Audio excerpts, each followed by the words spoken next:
an original. From Story Studio Network.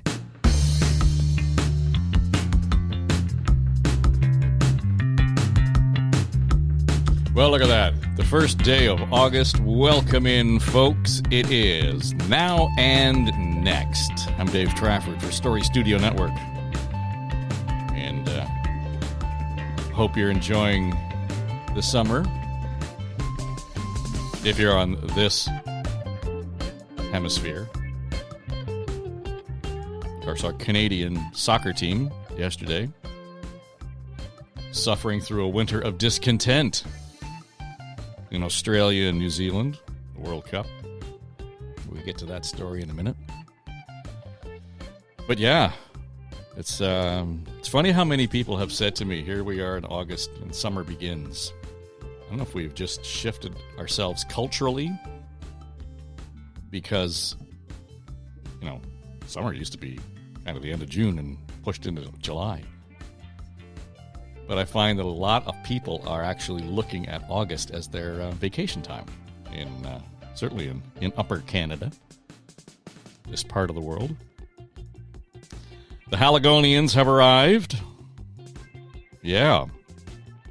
Marigold and Piper pulled into the driveway at about 6 o'clock last night, Eastern Time, along with their mom and dad. 3 days on the road. Extra day because they made a pit stop in Charlottetown. And my brother-in-law and sister-in-law are taking care of Banjo Bob, the dog. And by all accounts, he doesn't miss Dan or Aaron or the girls. It's like he's at a spa. My sister-in-law keeps posting pictures on the family text thread. Banjo's in a good place. Yeah. So, all is good. The girls are here. They're all excited. We've got a long list of things to do, including feeding the squirrels and the chipmunks. Maybe some swimming, boating. And when I say boating, I mean like canoes and kayaks. And fishing. Dying for their Uncle Dave to show up because he loves the fishing. Yeah, so they'll do that with him. And of course, Grandma's here and making sure that all of the things they need and more are taken care of. So we're looking forward to the next couple of weeks here. And I'll be in and out of the inbox for you. But there's a little bit of work to be done. But the nice thing is we're able to do it from our work-in-progress studios here. Not quite finished, but we'll get to it. All right, this is Now and Next. Welcome in. Dave Trafford here with you. And this is no guests today, no interviews today.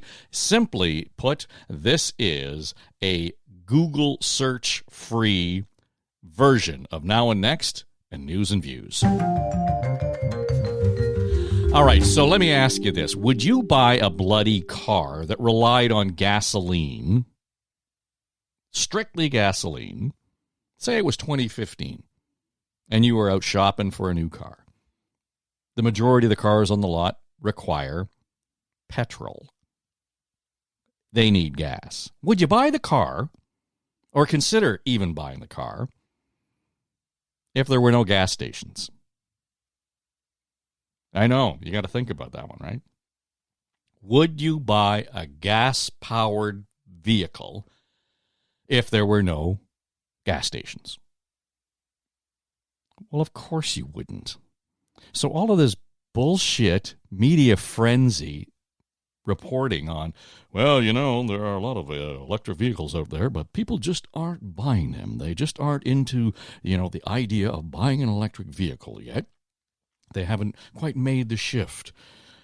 No, people aren't buying electric vehicles because there's no fucking place to plug them in. Period. Our federal government is so far over its skis on this.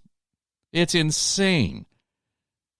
Insisting that somehow we're going to have only electric-powered vehicles on the lots within the next 10 years. There is no infrastructure to power that vehicle. Period. And the amount of time it takes to power the vehicle, not taken into account. What is that going to do to productivity? Right? It means that you need to have X number of downtime to run the power into that vehicle. Never mind the infrastructure to provide the energy. There is no outlet for the car. So again, I ask you, would you buy a gas-powered vehicle if there were no gas stations? No. CBC reporting on all of this today. And, this whole idea that we want to get to a point where we have a net zero vehicle. What does that mean? Actually, no, it's a zero emissions vehicle. Sorry, let me put it that way. That's one thing. But to be able to look at it and say, that this thing doesn't somehow create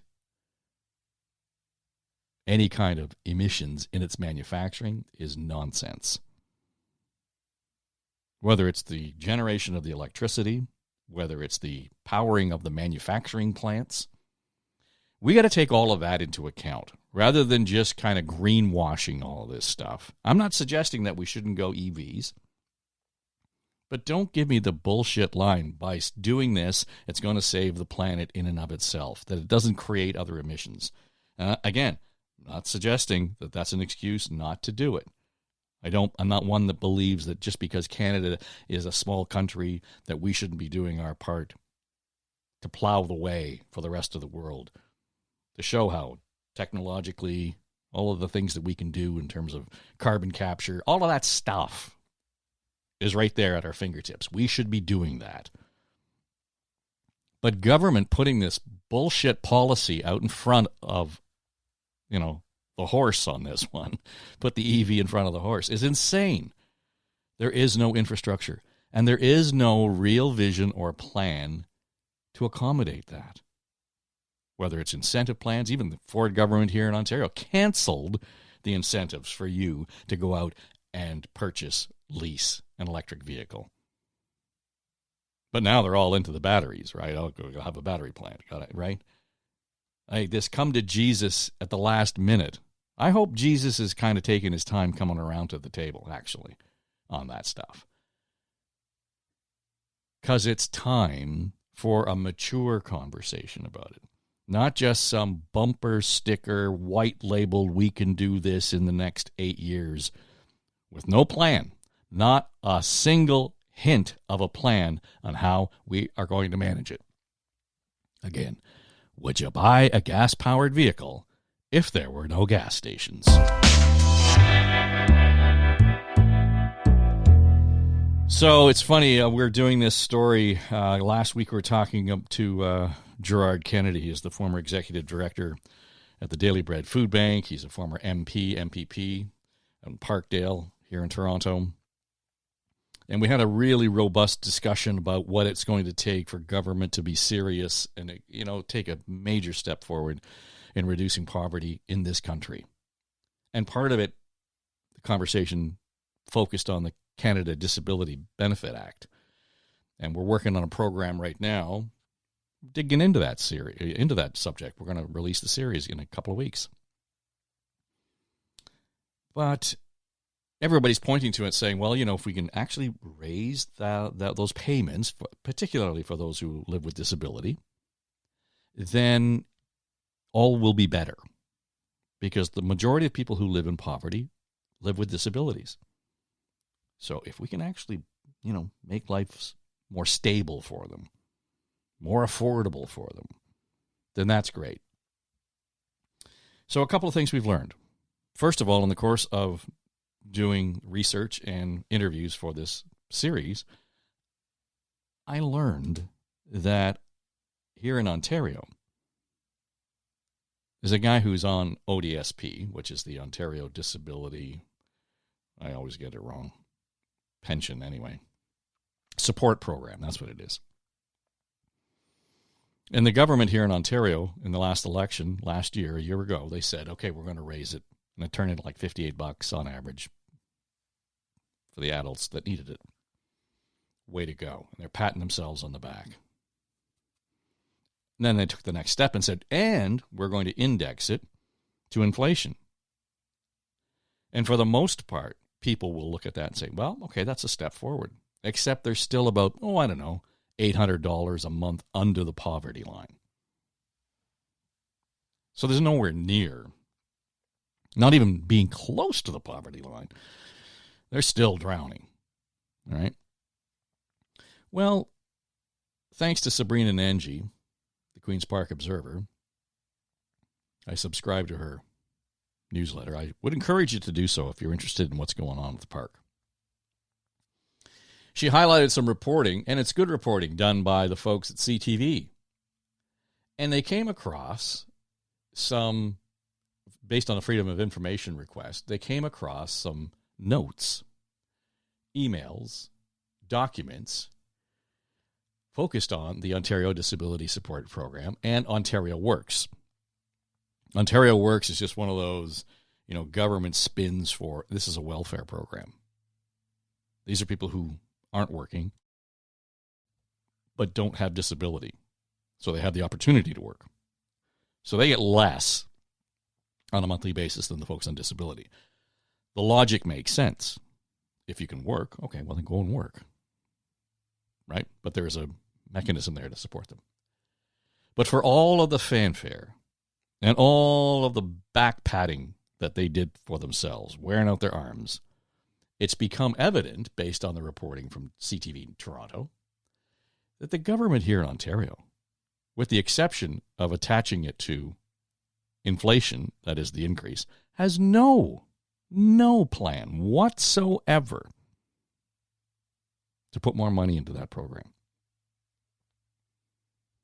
Now, it may well be, and this is the politics of it, it may well be that they're waiting to see how the Canadian Disability Benefit plays out. Well, if the government in Ottawa gives them that much money, then we can kind of balance it off with this money. Why would we go out and give them all of that money and then top it up with the federal benefit plan? That's politics. It's a little bit cynical. Rather than recognizing this is what the people who live in this province, who live on disability, need. Okay? Now, that's the one thing. That's the new reporting that we've learned. They have no intention of increasing the benefit plan. Now, again, we'll wait to see what happens with the federal plan. Even at that, we heard about a young guy who is on ODSP here in Toronto.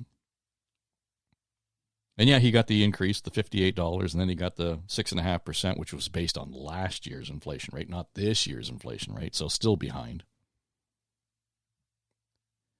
And he lives in government housing. Ontario housing. The problem here is every time he has had an increase in his ODSP benefit, his rent has gone up. And it's gone up more than the percentage of the increase that he got. So a year and a half ago, when he only had $50 in his pocket, let's say, at the end of the month, and he got the $58 increase, and then he got a rent increase, well, then it kind of went down to $30 a month. Then when he got the 6.5% increase for inflation, well, now he's only got $15 in his pocket. And I'm just throwing those numbers out to illustrate, but, that's what's happening, is that they are clawing back the ODSP payments through another government agency. So not only are they not going to increase it, every time that inflation increase index kicks in, the rent goes up. They're no further ahead. This is complete and utter bullshit. And so, yeah, maybe optimistically they're waiting to see what happens with the federal program. But there's not a chance based on any of that. Can you imagine? Now they got all this cash from the feds. What will the rent be then? There's no telling. Hell, they might just have to kind of cut the check to themselves and let people kind of fend for themselves in whatever housing they can provide. And I put that in air quotes. Interesting reporting by Matt Elliott at the City Hall Watcher. If you're a Toronto Star reader, you see Matt's stuff from time to time. And he has a regular newsletter out of City Hall. And by all accounts, Toronto's got way more money than they're telling us. Every person who has stood in front of a microphone has talked about this $1 billion hole in the budget. Well, there's a whole bunch of reserves there. Now, I know it's all accounting and it's all about capital expense as opposed to operating expenses and all that stuff. But there are fine print clauses here that say, in exceptional circumstances, this is what you can spend the money on. Well, we're kind of in exceptional circumstances here in the city. It's fallen apart at the seams. And it doesn't matter whether or not it's the dirt on the street. You know, garbage cans are overflowing, those small things. Water fountains aren't working. Or to the bigger things like homelessness, refugees, right? Violent crime on the TTC and on our streets.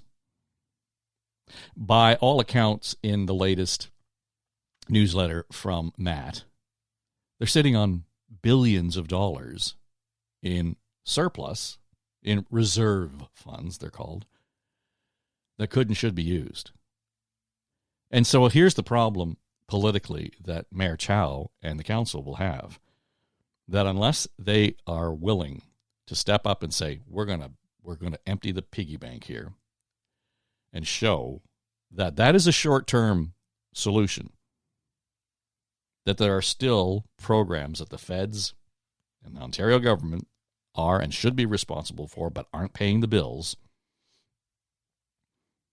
either on the city has to cough up the cash that's sitting in the coffers and get that done on the one hand. And I still think, and they can focus that on the things that they need to deal with, but I still think that things like maintenance on the Don Valley Parkway and the Gardiner Expressway should come off the books in Toronto. Stop paying it. We're not going to plow the snow. We're not going to salt the road.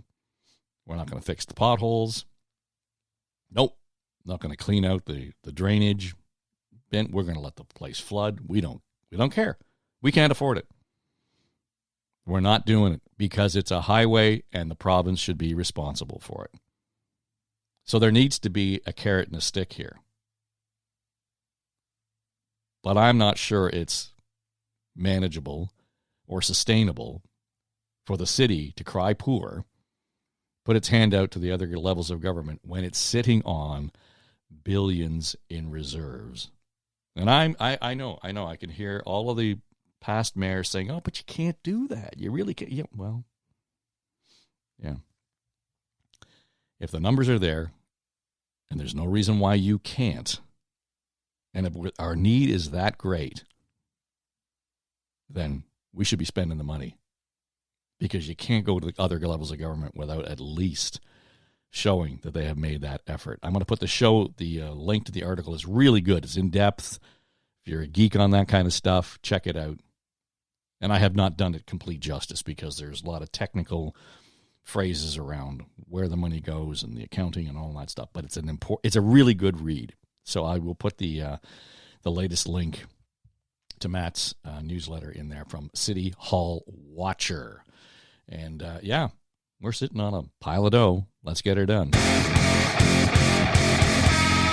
Interesting articles, and there often are interesting articles in the Conversation. Conversation.com, and it is usually written and produced by academics here in this country, and in fact around the world. But it is always done with a newsroom setting.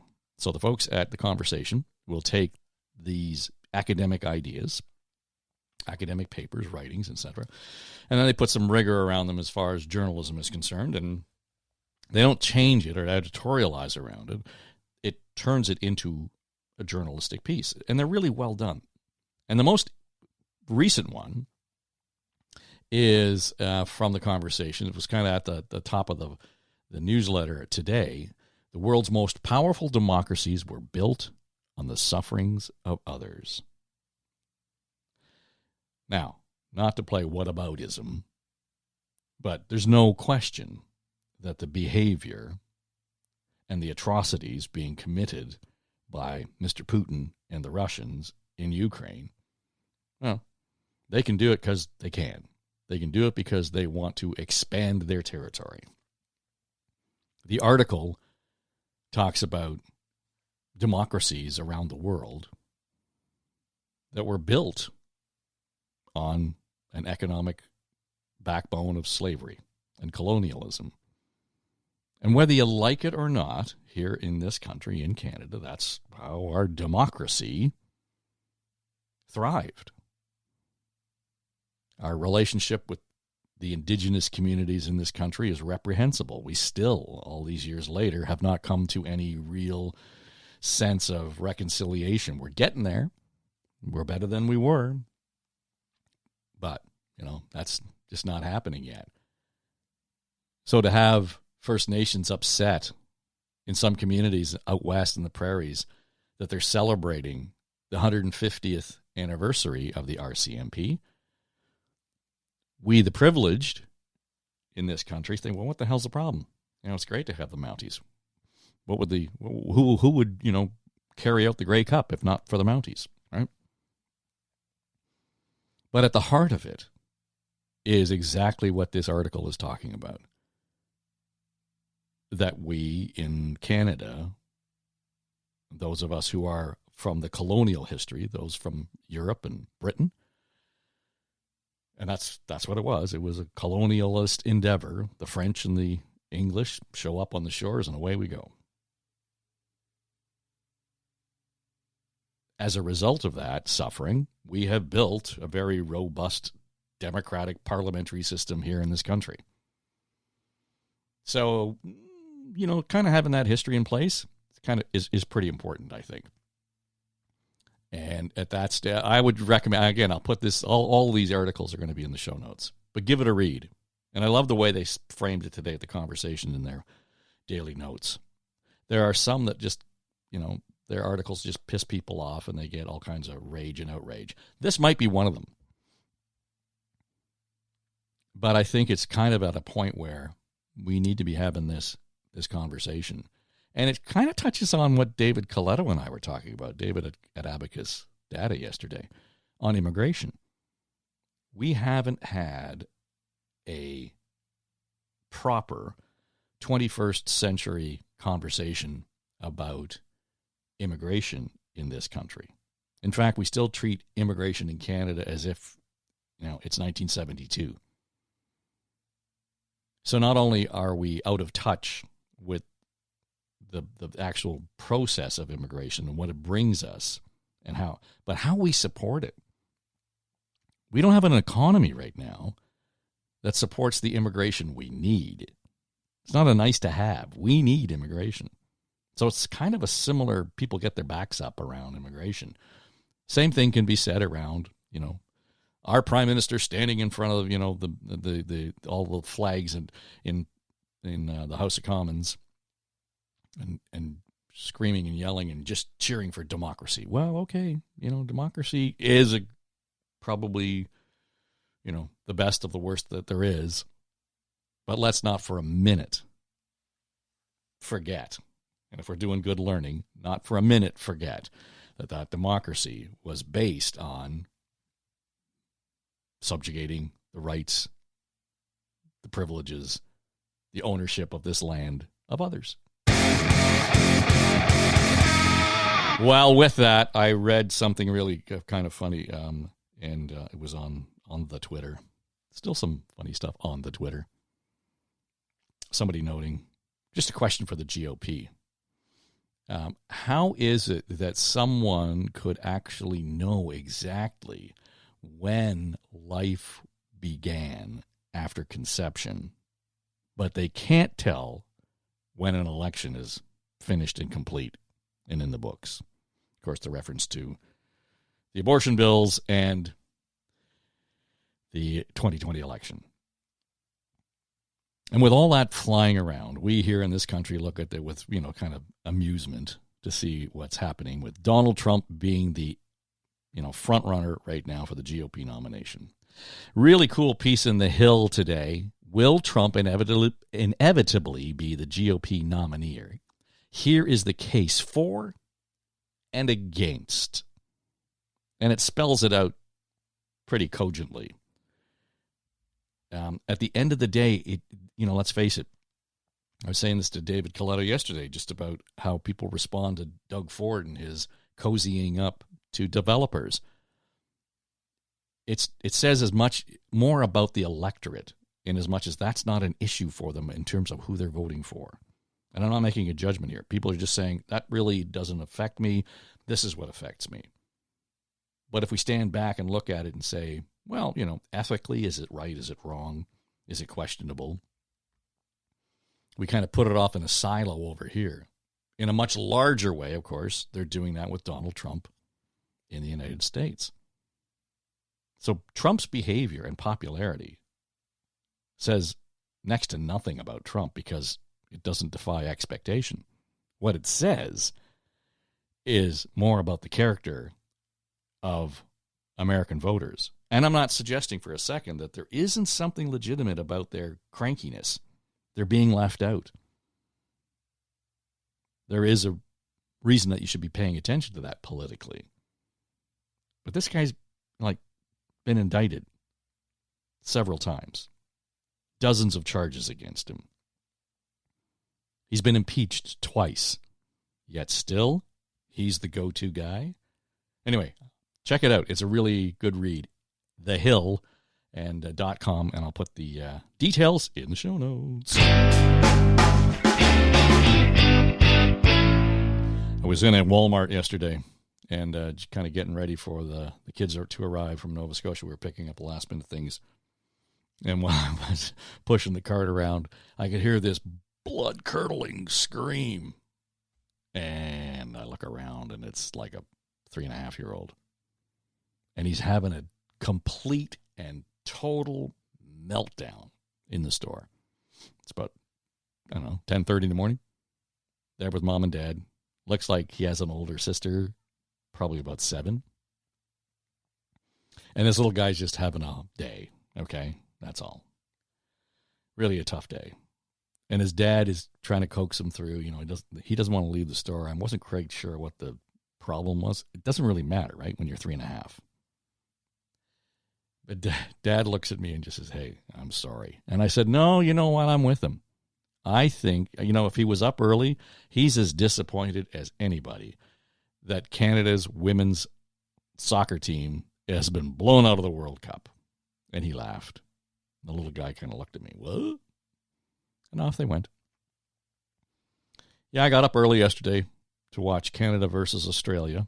By the time I turned it on, it was already 1-0. And then as the commentators so succinctly put it, I love the Brits when they're doing they're calling the game on World Cup. And Canada was well beaten. 4-0 it turned out. And, of course, all the focus now on Christine Sinclair. And she is the highest scoring soccer player, international player in history. It doesn't matter what kind of, whether it's the guys or the girls. She leads the way for all of them. Scored more goals than any other international soccer player. And it's not like hockey where, Haley Wickenheiser was racking up goals because Canada was so much better than everybody else in the world, so she had more goals than Wayne Gretzky. That's not what's happened here. She's in a country that's not soccer savvy. In fact, she might be solely responsible for any of us now paying attention at any level or any intensity to soccer internationally or even, the local leagues because of her. She's won 3 Olympic medals, including the gold. So, worth paying attention to when you talk about the state of the sport. But she was asked yesterday after the game 2 things. What's next? I don't know, is her answer. And the what's next means, are you retiring? She's just over 40 years old. But at the heart of this, and I think this really played significantly for not just Sinclair, but many of the women on that team, if not the entire team, that they were in a battle with Canada Soccer, right? The idea that they have been fighting with their own national organization, all the while getting ready for a World Cup tournament, is significant because Canada Soccer is refusing basically to subsidize this program. So these women have gone out, professionals in their own right, internationally, and have had to, for the most part, pay their own way, if you will. Yeah, I know, they're getting some money, but entirely disrespectful of Canada Soccer. And it's not just about the money for the pros. When you listen to her talk yesterday, she said, quote, I think most of it or more of it is like a wake-up call for our federation, that is Canada Soccer. The lack of professional leagues, a league particularly in Canada, or even regional professional leagues, and the lack of support for our youth national teams. Sinclair was a unicorn. She just picked the right parents. She's an exceptionally elite athlete. Imagine being elite among the world's elite.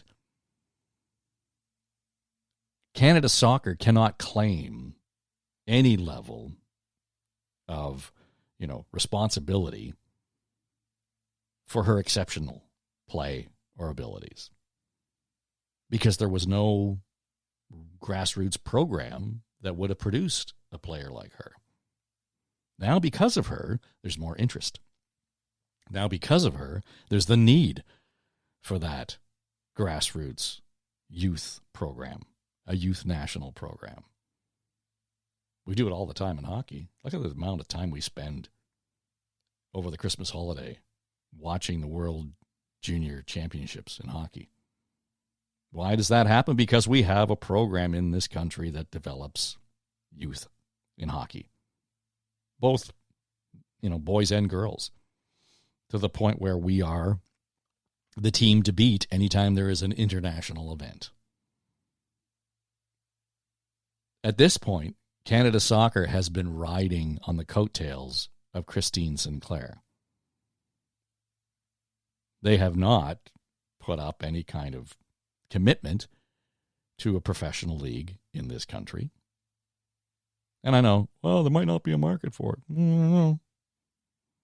You know that CTV opted to cancel its national morning show yesterday, Your Morning, in favor of broadcasting the Canada versus Australia World Cup match. They seem to think there's an audience for it. Canada Soccer is in a rough place there. So listen to what Christine Sinclair says. And more important, watch what she does in the coming months. She'll go off into the sunset at some point, and she will be the hero of Canadian Olympic lore. She'll be, obviously an inspiration to young soccer players, boys and girls around the world, not just in Canada. But will Canada Soccer live up to the legacy that they so enjoy now because Christine Sinclair managed to be greater than great? All right, that'll do it for us. It is August the 1st, and all of those articles will be in the show notes for you. Yes, it's a Google-free search session of Now and Next with news and views. Tomorrow, I have no idea what we're going to be doing. The girls are here. We might have some cool stories to tell, but we will no doubt endeavor to be here in your wherever you get your podcast app. Aaron hates it when I say in your inbox. It's not an inbox. Okay, I get it. Carry on. Enjoy the day. Now and Next for Story Studio Network.